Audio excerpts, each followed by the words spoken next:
Hello YouTube and all who inhabit it. Greetings from the Stop Motion Reviewer. Today we're going to be taking a look at the War for Cybertron Earthrise Deluxe Class Ironworks. Ironworks transforms into some kind of construction platform that's relatively small. I was expecting this deluxe to be one of the bigger deluxes like Ironhide or Cog, but it wound up being about the size of Mirage. It's disappointing to see something that's supposed to transform into a building be relatively small in terms of the deluxe scale. I'm going to start off the review by pointing out a couple of quality control problems that occurred on my copy of the figure. One of the arms is supposed to fold into a platform in the back of the base mode, but for some reason the arm split down the center, so now the joint that the arm's supposed to be attached to is independent of the actual arm itself instead of being fused the way it should be. The peg refuses to go back into place, and this joint is permanently broken. It doesn't necessarily leave a huge negative impact on the base mode, but things line up a little bit haphazardly because of this quality control problem.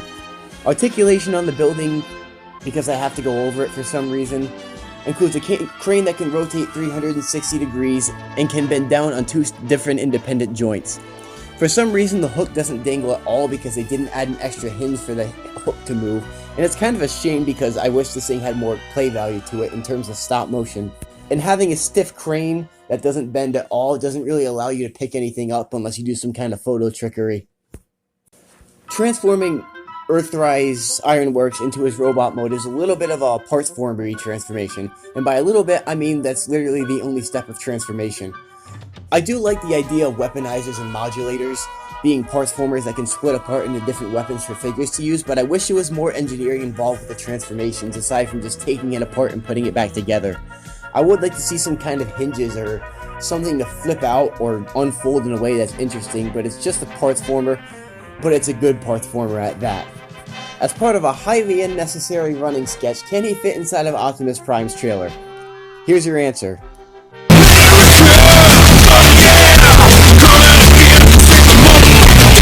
It might be an unpopular opinion, but I actually like the idea of this guy turning into weapons more than I like him transforming into a building. Like, the building's cool and all, but it's tiny, and it doesn't really scale well with just about anything. It's compatible with other base modes, but it's just too small. I wish they made him either a bigger deluxe or a Voyager scale figure, because it does seem a little bit underwhelming in terms of size. And after all, it's not really Transformers until Optimus Prime punches you in the face with a frickin' building attached to him. The painting on the figure is actually pretty interesting. It looks fantastic, like the most genuine wear and tear paint I've ever seen in my life, and I don't think it's because they intended to do that. The plastic is leaking through the paint here. It was originally gray plastic, but they painted it maybe 1.5 coats of yellow, and as a result they got this really weathered effect on it.